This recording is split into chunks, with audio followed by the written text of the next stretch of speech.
Hey, it's Shawn for Radio Free Professional Wrestling. We recorded this episode before all the news broke about the WWE possibly being sold to the Saudi Arabians and Vince McMahon being elected chairman of the board again. I know me, David, and Jake will have a lot to say next week on the show, but go ahead and listen to this episode. We have some highly interesting takes about Wrestle Kingdom and what we knew at the time about Vince McMahon coming back to WWE. Until next week, stay stunning.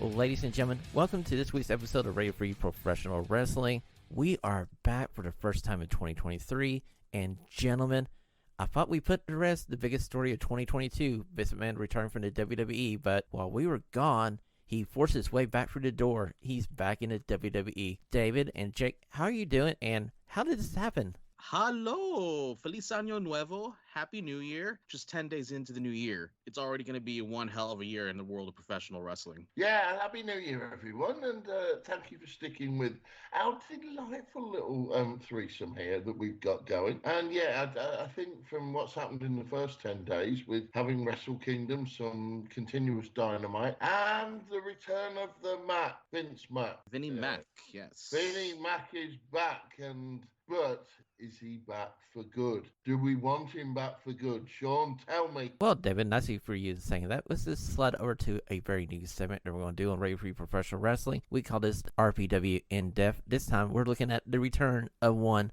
Vince Kennedy McMahon. This is RFPW In Depth. Shawn and David take a deeper look at a wrestling promotion or wrestler that you should check out. Gentlemen, this started over the holiday period for us as Vince McMahon wrote a letter to the WWE Board of Directors back on December 27th saying, I would like to come back to the company on the board so we can look forward to possible sales of the company. Now, the board took a vote there, and it was 11-0 to not have Vince to come back on. So, in response to that, Vince sent a second statement saying, if I can't be on the board, I'm not going to approve any TV rights deal or any sale without my approval. So he kind of forced himself back into the company. Mm-hmm. This was originally reported by the Wall Street Journal, and I gotta say, the Wall Street Journal, they've been breaking a lot of the most important wrestling stories the past year. It really is that incredible, eh? But yeah, I mean, I'm not totally surprised that well, look, since like Vince is the majority stockholder, you would think that he would like to have more of a say on what the future business direction of the company will be. The thing is that it's interesting because being involved back in the board of directors to facilitate a potential sale and, ahead of the company's media rights renewal, you would think that, man, I would never thought if you had asked me a couple years ago that we would see this come to fruition. I don't know if I would ever believed you at all, to be honest. Sitting gentlemen, both of you good-looking fellas. The board is set. He's coming back. He walks in. No chance in hell hits through the boardroom. And in he walks with two strippers on each arm. Vince is back. I digress. That's just happening in my head. I think he's come back for one reason and one reason only, to sell the company. Now, the latest rumour I've read this morning prior to seeing both your lovely faces over Skype is that, and I really do hope this is true because it will end my relationship, any relationship I have with the WWE as a fan and a watcher, that there is a conglomerate from Saudi Arabia ready to buy with the financial offer that he wants. And he's come back for one reason and one reason only. And despite the three board members falling on their sword and resigning because he's come back to sell. Simple as that. It makes me a little worried because, Vince can make himself, head of WWE creative right now because he's given himself the power to do so. He literally rewrote company bylaws and has everything else by the balls.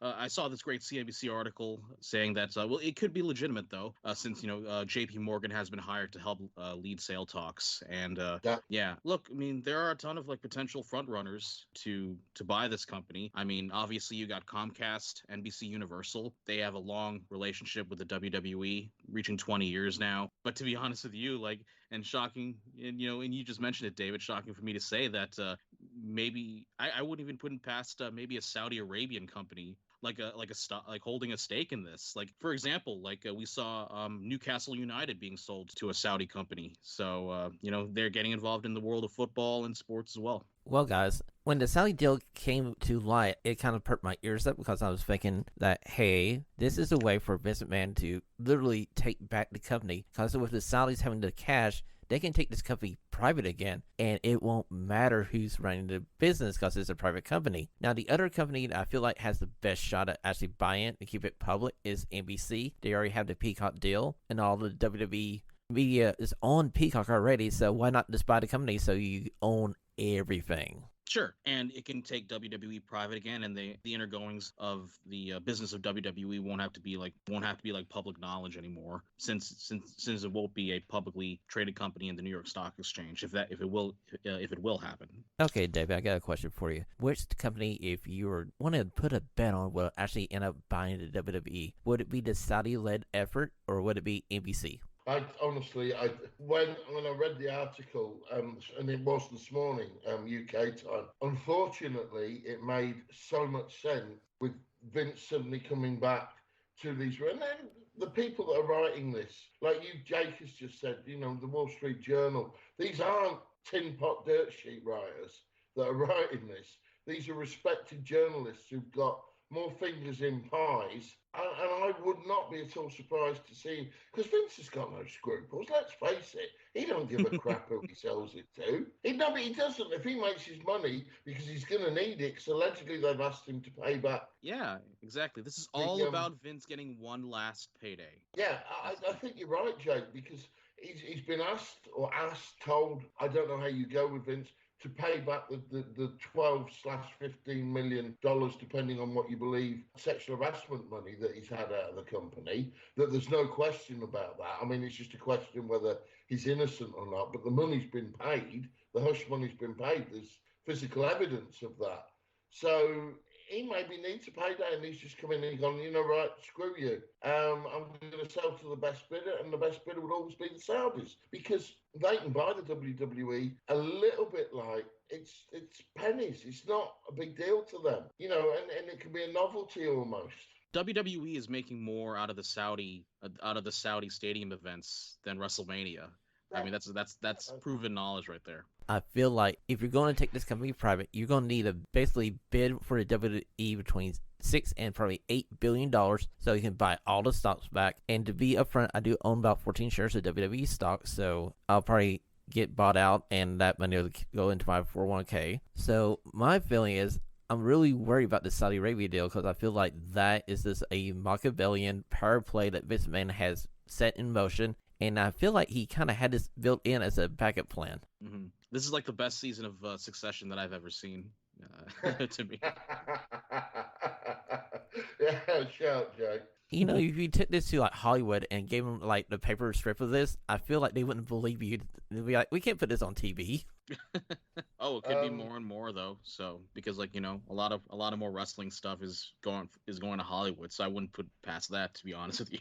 I genuinely don't think he's going to be involved with creative. But however, when the decision was made, I would have loved to see William Regal's face. Oh, that's a good point. Can you even imagine? He's like, oh, can I come back? He is the unluckiest man in the world at the moment. He is the one with the most leverage too, so he has a lot of luck towards him. So a lot of people backstage are very concerned about Vince McMahon coming back into the promotion because a lot of the former talent that Triple H brought back in after he was able to get control of the company are now looking like if Vince comes back in, they can literally get fired again. They're back out no longer 3 to 6 months since they've been hired again. Yeah, but we'll see. I don't think that will happen. I don't think he's going to be involved. I think he's come back for one reason and one reason only, and this will occupy his time, which is the sale of the company. and it's just it's to whomever gives them the most money, and I think that'll be Saudi Arabia. I really do. It makes sense, even though it's an awful decision from a humanitarian point of view. From a financial perspective, they've got the clout, and that's all he wants. He just wants money because he's got to pay off about 600 women from previous employees that he's tinkered with, shall we say? Allegedly. I would be shocked if this would drag along to the point where he would be backstage in Gorilla, as far as micromanaging the company again. But who know, stranger things would happen. But I kind of agree on that. So we'll know from the product because obviously we'll it's picked up with Hunter being in charge, and as everyone expected it would, it has got better. It's got more watchable. So we'll know. Yeah, I mean, hey, look, Hunter has a lot more leverage on him too, so he can definitely make his own case. So yeah. Well, gentlemen, we're going to leave this here for now. We'll keep you abreast of the situation on Radio Free Pro Wrestling. Gentlemen, let's talk about some in-ring action. Let's go to the 76 questions. Let's go. It's time for the Stunning Six question. All the whys and what have they done now? Okay, gentlemen, stunning question number 1. Back on the last SmackDown of 2022, we saw a return. Actually, we saw 2 returns. The first one I want to talk about is Charlotte Flair returning to SmackDown and on her very first night becoming the SmackDown Women's Champion. Gentlemen, was this a correct decision? So the crowd that night chanted, "Thank you, Charlotte." And to be honest with you, I was one of those people. Thought it was the right decision, and I couldn't. And at this point, that I've been so disappointed in what Ronda had to put out the past year and how she was presented, how she does her own stuff. I've been following Ronda Rousey since 2011, and unfortunately, this is the lowest that she has ever been in terms of as a performer, as a star. I mean, to me, she has become just another person on the roster, and it just feels like that she doesn't care, not taking the time to enhance on her craft and just to improve on what she can do on the mic. So to be honest with you, I thought good riddance. To be honest with you, I echo exactly every single syllable that young Jake has just said there. I couldn't reinforce it enough. Phone it in, Rousey's. You can tell with Ronda the difference of when she's enthused and when she's not, because she phones it in, and she's been phoning it in for months. I love Charlotte. I don't care. She could go. I think whether she's an arse behind the scenes or not, she's absolutely fantastic in the ring. I'm always down on women's wrestling, but if I see Charlotte Flair every week, I would never complain about another women's wrestling match again, because she's one of the best that I've ever seen inside the squared circle. So, yeah, absolutely right decision, what Jake said. The thing about Ronda is that it just feels like that all she does is just play pro wrestler. I mean, look at Brock Lesnar. Does he play pro wrestler? No, he's Brock Lesnar, the beast incarnate. He's the behemoth. He takes it very seriously. The complete opposite of what Ronda does and what Ronda is supposed to be. She's supposed to be, the most dominant female on the roster, with the angry face, the BMF walk. And she's been anything but in all of her career in the WWE. That's my biggest issue with her. It just feels like she just plays a role and doesn't do anything beyond that. Okay, Jake, you know what I feel like between the difference between Ronda and Brock is? I feel like Brock really cares about pro wrestling. He's got into it after his UFC career, and he takes it seriously. I feel like Ronda, she may enjoy pro wrestling, and when the first run she had, she really did a good job displaying all the facial reactions and stuff, and I believe her. But like you said, this time coming back, I feel like it's more like, okay, I get this job. I work every Friday night. I come on there every so often, and she just got into this place where she's kind of mailing it in, if you know what I mean. I mean, she said it herself in her freaking social media posts, is that, why am I gonna seriously? I mean, it's fake and all that, and that's when I stopped taking you seriously, which is kind of unfortunate. But okay, gentlemen, let's go over to our second stunning question. We saw a second debut on the same episode of SmackDown. It was one John Cena making his first and last appearance in 2022. and keeping his streak alive of 20 years of wrestling one match for the WWE. Now, looking forward to 2023, we have WrestleMania in Hollywood. Gentlemen, who would you want him to wrestle? Do you want him to wrestle Logan Paul or one American Nightmare, Cody Rhodes? Ooh, that's a very interesting one. I mean, the Cody option sounds very intriguing, but to be honest with you, seeing what Logan Paul can do, I'm very interested to see what Logan Paul would do against Cena. I think that would be something I would definitely look forward to. Yeah, I mean, looking the options out there, we can't ignore the rumors out there that Stone Cold Steve Austin is still looming in the background, and maybe we could see that happen, a match between Austin and Cena. So there are a lot of good options out there. If you would ask me what is the most intriguing one, I would definitely say Austin and Cena, but maybe Logan Paul could be a close second right there too. I don't want to see Logan Paul anywhere near a wrestling ring. I don't give two stuffs. I don't give two stuffs if his performance was decent last time out. So I'm going out of the two options that Shawn gave me.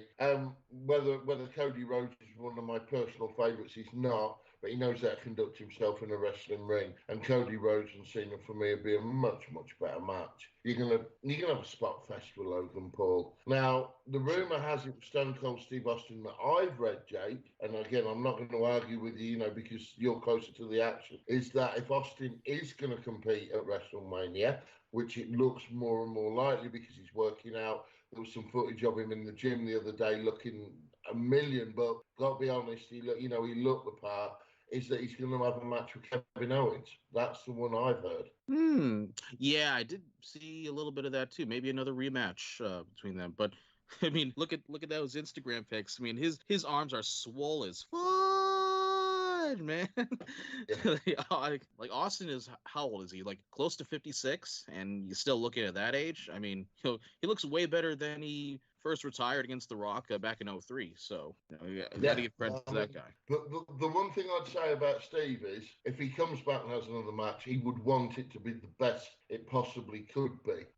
So therefore, I would say working with someone like Kevin Owens, he's got more chance of getting that. Mm-hmm. Yeah, if he is gonna come back, he better come out with the vest and the trunks. That's all. That's what I would like to see out of Steve. Come out dressed as the ringmaster. Oh yeah, come back as the ringmaster with a set of hair too. Yeah, some hair implants. Okay, so my main concern about Logan Paul is last time we saw him, he really banged his knee up. He was suffering from an MCL tear, a PCL tear. Will he be ready for WrestleMania? And do you want his first time back in the ring to be at WrestleMania? Now, granted, I know hopefully he would be trained before this, but I just don't know if you want to see him that soon after the injury he had back in the fall. True. Like you said, he's more like Logan Paul is more of a high flying type of person, and would it be the best option for him to come back pretty early in order to come to WrestleMania? I mean, if not, then it'll be probably just be best to wait for the next Saudi show for Logan Paul. So okay, gentlemen, stunning question number 3. AEW debuted their brand new setup this past week on AEW Dynamite. Gentlemen, I watched it. They had a nice little intro package. After that, it was kind of like, am I looking at CNN election night table? CNN election night? Were you expecting Wolf Blitzer or Anderson Cooper to come out? Feel like that's the only thing they didn't copy from the setup. It was all right. I'll say this. I do like the lighting in the ring. Kind of comes back to Dynamite before the pandemic, where it's like focused on the ring. It's more of an underground type of look. I did enjoy that. To be honest with you, I kind of miss the tunnels of the past. So I kind of wish they could have kept that. And yeah, I mean, as far as the stage and the set is concerned, it kind of looks like could be the work of one Mike Mansouri, who's the new executive producer. It kind of looks a little too WWE for me, with all just screens. As far as the set is concerned, I do want to see a little bit of a difference, a little bit more special in terms of the set. So I was a little disappointed in that. But there are pros and cons to everything anyway. Yeah, I was sort of struck by the indifference. You raise a good point about the dual tunnels, Jake, but in theory, the dual tunnels were obviously one side heels, one side faces. You've got a company with very few wrestlers who actually have that specific dynamic. You've got so many in-betweeners that you might as well have a middle tunnel because, even MJF still gets cheered. You know, the most diabolical Sure. heel in the world ever, and he still gets cheered. So I get the fact that they got rid of them, even though it was a unique feature to AEW and a good idea. Really, yeah, I didn't notice a major difference in it. Obviously, Shawn made his CNN analogy, which, you know, obviously I wouldn't have got, but I'm sure that's valid. But yeah, it didn't really affect me. To be fair, but they need to sort out their bloody television show before they start tinkering around with their set. Okay, gentlemen, I'm gonna give it a couple more weeks. I'm gonna see if I get a better feel for it.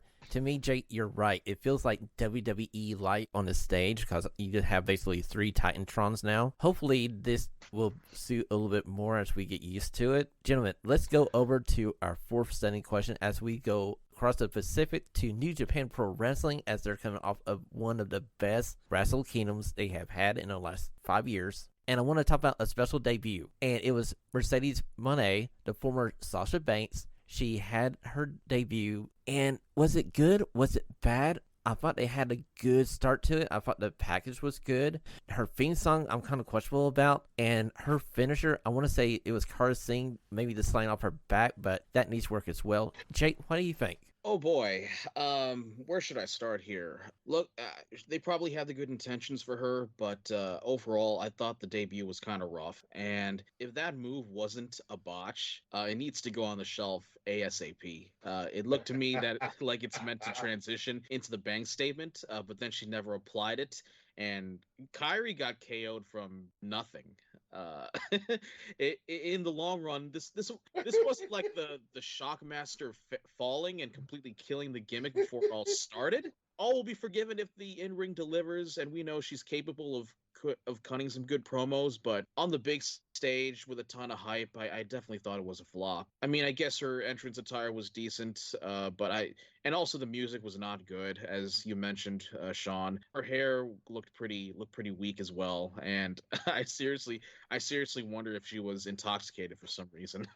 Yeah, again, you've not left me with much, but rightly so. It was a bag of nails, and that's the polite version. It was a complete bag of nails. One thing Jake didn't mention, the crowd sat on their hands. There was no pop, which there should have been if it was done right. The finisher was botched, but I think that was more Kyrie's fault than Sasha's, because Sasha was expecting her to do certain things to sell it. I wouldn't have actually blamed her for that, but it was botched. No two ways about it. It looked awful. I think Kyrie dropped to her knees quicker than she should have done, reading between the lines. And if you look at it back, but it was an absolutely awful start. They have got some hard work to do to resurrect her very quickly. Look, and David, you mentioned a good point about the crowd. I mean, I see a lot of comments on Twitter saying that, oh, the Japanese crowd is quiet because it resembles respectfulness, and I'm really tired of that excuse. To be honest with you, like, hey, look at I'm jumping ahead here, but look at Kenny Omega and Will Ospreay. I mean, you can hear the crowd. They were not quiet for that. I mean, for the big spots. I mean, it was one of the greatest matches I ever seen, and they were not quiet throughout that match. So to me, that is just a lame excuse. And yeah, it's nothing to be justified about, in my opinion. You know, Jake, I feel like what happened here was we finally found out that there's more New Japan Pro Wrestling fans in Japan who don't watch WWE programming, so that's the reason why her debut wasn't as hype as it should. Because if you flip it and have her debut at a show here in North America, I feel like she would have got a bigger pop. And I think sure, absolutely. So I think the company kind of overbetted on how many fans in Japan watched WWE and knew who she was, and they just went, okay, we got this lady coming out, she's attacking Kyrie. Okay, what's next? Yeah, and yeah, for context, the WWE is shown on a small satellite channel in Japan. So yeah, I mean, not many people can even watch WWE in Japan anyway. So, boys, question for you both. Sorry to take the Shawn role here. They're now obviously set up a match February the 18th. Yeah, Mercedes versus Kyrie. Who wins that, or what's the booking of it? Okay, David, I would go a DQ. I would go like time limit draw, because if you take this belt off of Kyrie 3 months after she won it, we're just starting to get this title heated, I feel like you don't want to put it on Sasha because I'm like, it doesn't make sense, but you don't want to have Sasha lose her very first match. So to me, it needs to be some kind of funky DQ. Yeah, I think it should be like a time limit draw between Mercedes and Kairi, because like it would receive a ton of like negative feedback. I'm guessing if it goes like one way or another. So yeah, I mean that's probably like the most common sense outcome that would come out of this, in my opinion. I agree with you both, but a couple of points from this. The match has got to be something special after that. Oh yeah. After that complete balls up, and bear in mind Gado's booking on this Wrestle Kingdom 17, which was a complete load of horse shit, excuse me, Shawn, and ruined Wrestle Kingdom 17 for me, because the booking, the result booking, not so much the show, but the result booking was really, really questionable. Well, you know what? You led me into my fifth stunning question for you, David. What is next for Will Ospreay after his loss to Kenny Omega? And David, when I was watching this match live at 7 o'clock in the morning, I was going like, I know David's going to hate this. And I was like going, okay, we brought Kenny Omega over from the States. It's just a good match. I enjoyed the match. What are we going to do with Ospreay? Ospreay is supposed to be the guy going into 2023. You first, David. Oh, wow. Okay. Well, obviously, everyone's loved this. Everyone's loved it. There have been, Meltzer gave it 6.25. Even Jim Cornette this week on The Experience was complimentary about Omega in certain areas. Yeah, shocking, right? The result and the booking has absolutely ruined it for me. I mean, I can't deny, I know what I saw, I know what you saw, and I know how you guys think, and I know how I should think. But the booking of it is absolutely ruined it for me. It's like, how are they going to right? Just hear me out as well. I'll try not to take up too much time on this. They bring Omega over from AEW, right? Whereas they'd already buried Ospreay in AEW on these couple of appearances in AEW. And yeah, they have this fantastic match, but how much of a commitment is Kenny going to give New Japan Pro Wrestling going forward, where Ospreay's signed with nobody else? He does the odd indie appearance, he does the odd Rev Pro appearance, and in fact, he's at 1PW. I'm seeing him next month. But that's another story. He's committed to New Japan Pro Wrestling. To have Kenny go over makes no sense with the booking, particularly with the way the last match was booked. And I don't want to do spoilers on what Shawn's done, but now, are they going to build Ospreay up to have a logical match with Ospreay, another Ospreay Okada Classic? With Jay White, obviously Jay White, it looks like he's on the way out. Shawn's reported that on numerous occasions. So that sort of takes Jay White out of the equation. And how much of an influence is Kenny on this? Now he's got the extra belt, because the logical one would be another Kenny Omega match, because Kenny with Okada, a Kenny versus Okada match. It made no sense to me, and it spoilt it, which would have been the absolute perfect match. Sorry, gents. You don't think that will try to get his comeuppance on Kenny, maybe in a future pay-per-view? Possibly, but it'll have to be in New Japan, because he won't go over in AEW, because you're then messing with the EVPs and the toy box. I just think the booking, Gato did it the whole show. For me, a lot of the booking was wrong. FTR shouldn't have lost their titles. I actually thought Jay White should have gone over Okada and let Okada chase, because he's just a golden boy. Gato's so influenced by his favourites that it makes Tony Khan look neutral. That's one that you mentioned right there that kind of baffled me too. Like, if Kenny Omega went over, then why didn't FTR go over as well on the same card? Well, I do believe, I want to say with the FTR losing the New Japan Tag Team title, I feel like they are going to take a smaller role in 2023. They may actually be backing out for a little bit and focusing on the independent scene here in North America. Now, getting back to this match, I got a feeling there's a way to salvage Ospreay if we're going to go quote-unquote salvage Ospreay here. I feel like Kenny holds his belts to Dominion, and Ospreay beats him at Dominion. If that doesn't happen, you have Ospreay just dominate the G1, and he faces Okada next year at Wrestle Kingdom 18. Yeah, that would be the most salvaging outcome for him, is that if he would have like a very dominant showing in the G1, and it would definitely boost up his performance and his personality and his care and his road into becoming the best. There are rumors that this is the last year in his current contract in New Japan. So to me, if I was Gato, yeah, kind of makes sense.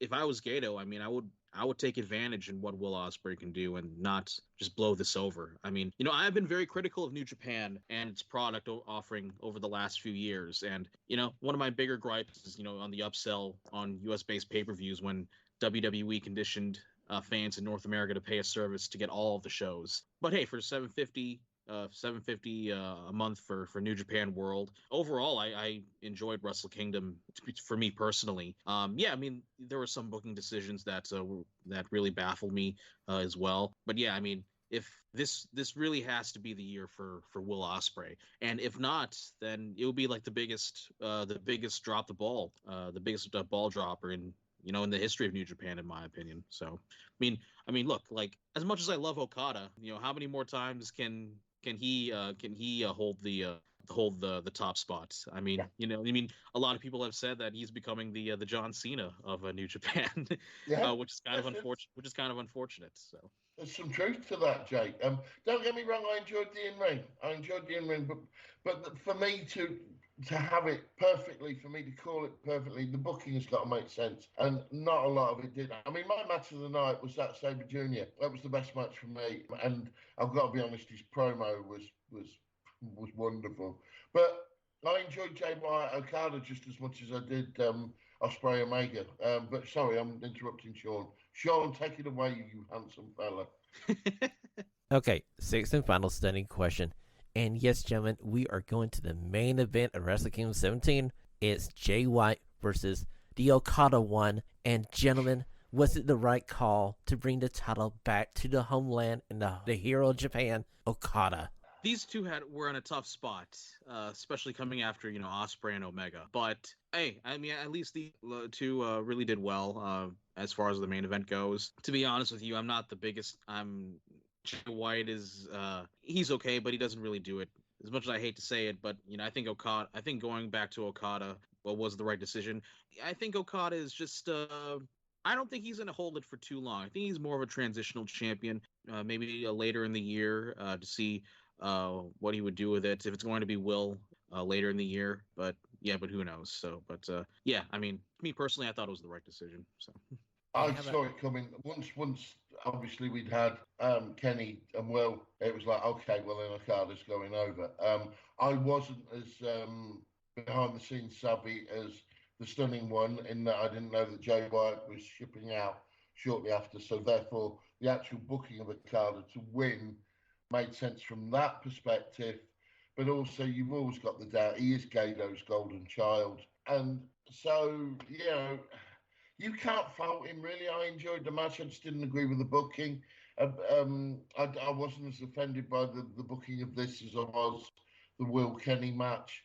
So, I suppose the only thing is the unpredictability of Gato does make for some, well, okay, we'll see where it goes. You've said it, Jake.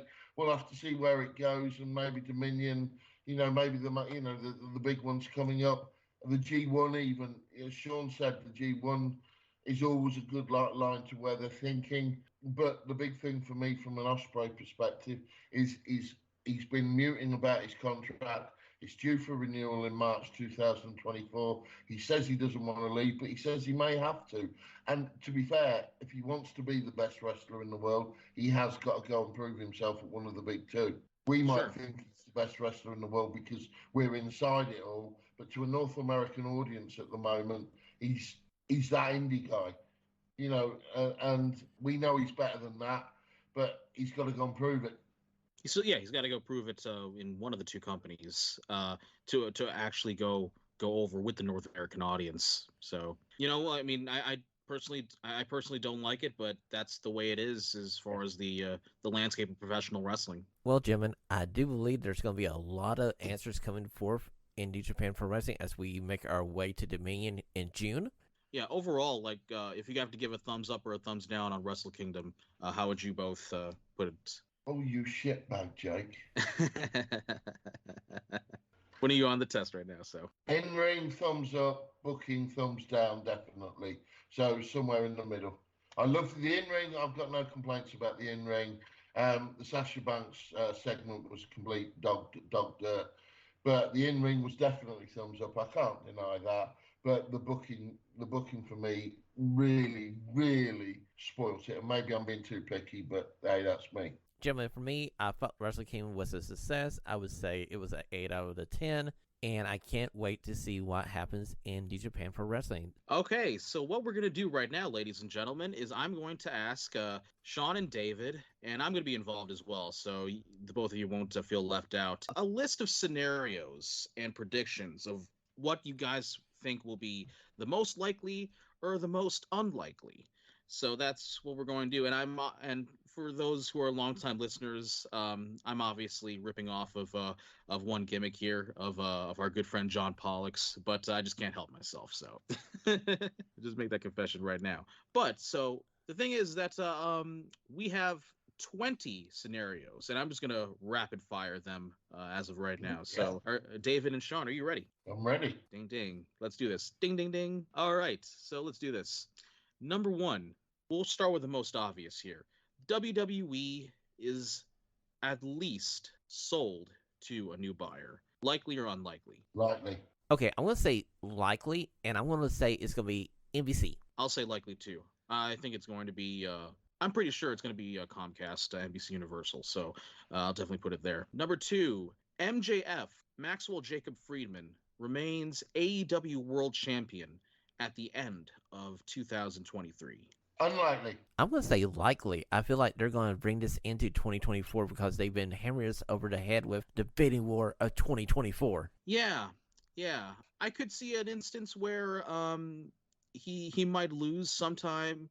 He might lose the belt sometime in this year, and he might regain it. So I'll say a slightly likely to this question here. All out, end of year, Ricky Starks. Oh, that's definitely a good one. David, if anybody takes that title from MJF, it needs to be Ricky Starks. It needs to be Ricky Starks, yeah, absolutely. All right, number three. Are we going to see Roman Reigns versus The Rock at Mania as a for sure thing? Likely. Gentlemen, I'm going unlikely. I feel like he has a movie commitment, and also he's starting up the Really? SFL. So, yes, I'm going to say unlikely this year. I mean, if it's not with Roman, if it's not going to be this year, then when? To me, that it would be already too late at this point, Shawn. So okay, if we get this match in 2023, it's gonna be at SummerSlam. Sure, I guess. I'm still gonna say I'm still gonna say likely on this. The stunning one, but no, it's got to be Mania. It's got to be a high-profile match to take it off him. There's no one else apart from It's got otherwise keep it on him. Yeah, it has to be in the biggest stage. So I'm gonna still say likely on the scenario because if it's not gonna be this year, then when? SummerSlam, it's just not as big of a platform to me. So not anymore. It's not. No, I agree. No, not anymore. You're gonna love this one, David. Number 4, Will Ospreay becomes IWGP champion, at least in 2023. Likely and better at. Otherwise, I'm getting on the plane. Well, David, book your ticket right now because that's unlikely. Sheesh. I'm gonna say likely on this one. I think Will is going to improve and gonna have his comeback story this year, in my opinion. Just a quickie on that, Jake. If he doesn't, I can see him leaving New Japan if Gato doesn't book him as champion. Mm-hmm. Yeah. And this could be at least maybe the straw that break the camel's back. So yeah. We'll just see what happens here. All right, next one, number 5. Will we see the first mass roster release in WWE under Paul Levesque? Likely or unlikely? Let's just say 8 or more talent released. Unlikely. Okay, gentlemen, I'm going to go unlikely. I believe the era of mass releases is over. You may see 1 or 2 people release at a time, but I don't think we're going to go back to the days of, oh, hey, these 16 people we have on the contract that you hardly ever see on Raw, we're going to cut them right now. We ain't going to have that anymore. Yeah, I'm going to say unlikely too. I think it would be a bad look for them at this point Especially if you bring back a lot of these talent that you did release in years past, a couple of years past, and suddenly go through this again. To me, so yeah, I will be shocked to be honest with you. So I'm gonna go with unlikely too. Next up, will CM Punk have a public shoot interview similar of when he left WWE and went on Cole Cabana's podcast? Do you think we're going to hear his side of the story? Likely. Okay, I want to say unlikely. I feel like he's going to stay quiet, and it depends on where he goes. Does he go to the WWE or does he go back to AEW? But I feel like he's going to be quiet about this. I don't know about that. He's a very headstrong person. Very, very confident in when he backs himself up. So I'm going to say likely on this. I mean, he probably does not want to get into another lawsuit, but maybe he'll go off on something. But I'll still say likely. Here's an interesting one. Next up, number 7. Do you think Stardom will hold a major event outside of Japan, either in the UK or in North America? Unlikely. Okay, I'm agreeing with David. I feel like this is going to be unlikely. I don't see Stardom doing it in 2023. Now, Jay, we could come back to this question in 2025, 2026, and that could be a possibility. I know they're owned by New Japan Pro Wrestling. I just don't see New Japan Pro Wrestling seeing any value to taking Stardom outside of Japan right now. Yeah, I kind of agree with you there, Shawn. So I'll say unlikely. As of right now, maybe in the next couple of years, we'll see what happens there. Next up, Bryan Danielson wrestles for New Japan Pro Wrestling. David. Yeah, likely. Hadn't considered it, but likely. Shawn? I'm going to take the 5th. I'll add it.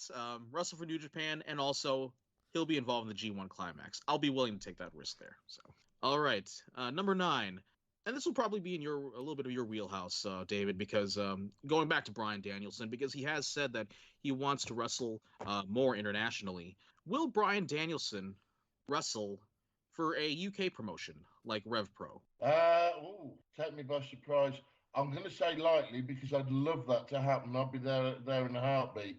It'd be like, take my money. I'd go anywhere to see Danielson now in the UK. Yeah, I hope so. Where would you like to see him? Yeah, where would you like to see him? If as far as like a UK company? Well, I'll tell you what, the one that could afford him would be, even though we've still got to sort it out, would be One Pro Wrestling, because Courtney's got a bit of backing behind him, and he's also got the talent. I mean, like he's got Ospreay on next month. He's got John Morrison, etc. He's got some big stars. He'd be the one that could afford him. He has an affiliation with Red Pro, so maybe somewhere like but that would then therefore probably be in London at the York Hall, which is a great venue. Ooh, that's a great venue. Yeah, it's a great venue for wrestling. So yeah, I'd go with that. Sure. Okay, gentlemen, I'm going to say unlikely, but I'm hoping I'm wrong about it. And gentlemen, he should be wrestling in Progress because there's 2 people in Progress. I want to see the match right now. Oof. 1, Carnois, 2, Sprite to Bay. Yeah, he's right. Yeah, can't deny that. So I'm gonna say likely on this. I hope I'm right on this. So I would love to see it. So because like imagine the crowd reaction and some great talent. So we'll just see what happens there. Number 10, there will be a second season announced for Dwayne Johnson's XFL. David. Unlikely. Really? Can you imagine? Can you imagine like launching this again and we're not even finishing up and not even see a second season out of this? Right. I'm just going to make a side point here. As you've announced that question, we didn't know that you were going to announce that. I've just seen on AEW Dark Elevation tonight, Athena versus Marina Shafir. I think I'd sooner see that than I would another season of Dwayne Johnson's XFL, and I'll leave to Shawn. Oh my goodness. Okay. Shawn. Okay, so I'm going to say yes, because I feel like The Rock has better backing. And if everything holds to form, I feel like they got a better chance to get to season 2. But this may be the thing that proves that the third time isn't a charm. I'm going to say likely on this because I'm more confident in The Rock's business acumen than I did with Vince McMahon, in my personal opinion. Oh, my word. Move on, Jay. Okay. Keep that in mind, ladies and gentlemen, when you're listening to this back 1 year from now. All right, next question. Will Johnny Gargano and Tommaso Ciampa reunite as a tag team? David. I don't care. Unlikely. I'm going to say likely, but I feel like we got to a point where if they do join together again, they better not turn on each other because we've been down that road too many times. Yeah, I agree with you. Yeah, I'll say likely here. All right, 12.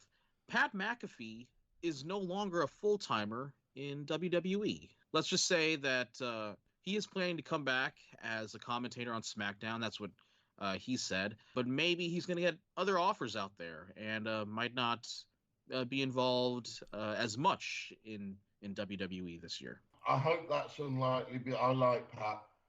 So I'd like the more Pat McAfee I get, the better. Okay, I'm going to go with David. I want that to be unlikely because more of him on TV is very entertaining, so please stay with the WWE. I'm going to go with unlikely too. Okay, number 13. Omega versus Okada takes place in AEW. Hope not. Unlikely. Okay, I'm going to say unlikely as well because I feel like New Japan Pro Wrestling is going to have that match on their soil, and we may get one in 2024, but this next one is going to be in New Japan Pro Wrestling in 2023. Okay. Yeah, I'm probably going to say unlikely too, just save it for New Japan. Number 14, after I wonder, like a very good comeback a few months ago, will we see Ricky Steamboat have a match in AEW? David. Yeah, likely. That's the sort of thing Tony had booked. I'm going to say unlikely. I feel like Ricky Steamboat had that match. It was good. He enjoyed it. And I feel like that was the swan song. That was the period on the end of the sentence. I feel like he doesn't want to be like Ric Flair and have one too many matches. Okay. I'll say likely on this. Maybe that's something. Yeah, I mean, I could definitely see Tony Khan try to book this. And maybe Ricky Steamboat still has that itch on his shoulder. So we'll just see you there. All right. We have 5 more here. Number 15. Vince McMahon gets inducted into the WWE Hall of Fame. David. How can I? This is a family show. You stick that on me. If it's a full Hall of Fame for groping women, yes. If it's not, no. I don't think he should. No, unlikely. Gentlemen, I'm going to say likely because I feel like this is going to be the icing on top of this cake that he's going to eat. He's back with the company. He's going to put himself into the Hall of Fame as just flipping everybody off. Wow. You could be right, Sean, but I hope you're not. I'll say unlikely to this. All right, and another one. Dana White's power slap as a second season. David. Yeah, the main event of the first episode is Dana versus his wife. Oh my in God. a catchweight bout. Unlikely. Shawn. I'm going to say unlikely as well. I feel like this is going to get canceled halfway through the first season. I can see that happen too. I don't know how if he recovers from that, I'm going to be the most impressed man in the world. I'll say unlikely too. So, all right. Next up here, are we going to see Cody Rhodes have a run with either the WWE World or Universal Championship? I would say unlikely, but I would like it to be likely, if that makes sense. I think we're all ready. I've got no problem with Roman. I've got no issue with Roman, but I think we're all ready to see him lose at Mania and finally relinquish the belts to someone else. And Cody is as good an option as anyone that they've got. Okay, I'm going to go unlikely, and I feel like Cody may get a short run here. But really, if you look at it storyline-wise, there's 2 people that should have this title after Roman. One is Kevin Owens. The other one is Sami Zayn. I think Zayn might be another option right there. So, but I'm going to say likely on this scenario right here because, like, you know, Cody is. I mean, I think Cody is going to get the Triple H treatment when he came back from his torn quad back in 2002. So I could definitely see that comeback being that good. Just quickly, gents, both of you have just said that you see Sami Zayn as a viable world heavyweight title holder. Yes, very much so. If you've been watching SmackDown and Raw for the last 3-4 months, I feel like this is how the story needs to go. Right, okay. Sean, can you post me some of your medication, please? I want some. I'm just joking around on that. So, all right, next up here. All right, next up here. Number 18, 3 more here. Edge is going to retire from in-ring competition. David. Unlikely. No, this is barely likely because he's already came out and said that he wants to retire in Toronto when Raw goes back there in probably August of 2023. So I feel like this is it for Edge. I'm going to say slightly likely on this. So, but we'll just see what happens here. All right, 2 more here. NXT Europe holds its first show. Are we going to see this even come to fruition? Lightly. Okay, as much as I wish this would be true and it would happen, since Vince is back and we're looking at the sale of the WWE, I want to say unlikely. Yeah, I could see some things happening here that might put this in the background at least. So I'm gonna say unlikely here. I don't know if this is gonna go off the ground. To me, in my opinion. Okay, and the last one here. Let's start off with a funny note here. Number 20. Will we see Ric Flair wrestle his last match again? I sort of knew this was coming. I think that's unlikely. I am hoping to God that this is the end of Ric Flair wrestling and we've seen it, because I don't want to see another Ric Flair match. I'll say likely. Just I'm probably going to go on the other way here, and it will turn out to be right. I'll say likely here. And ladies and gentlemen, that is the likely unlikely prediction list. So we'll plan to come back next year and see how we all did. Okay, ladies and gentlemen, before we go this week on Radio Free Professional Wrestling, please subscribe to our show and also subscribe to our additional show, RFPW World of Sport, as this weekend, me and David and possibly Jake will be breaking down the NFL playoffs, and we may need to talk to David about what in the hell happened to our Cowboys.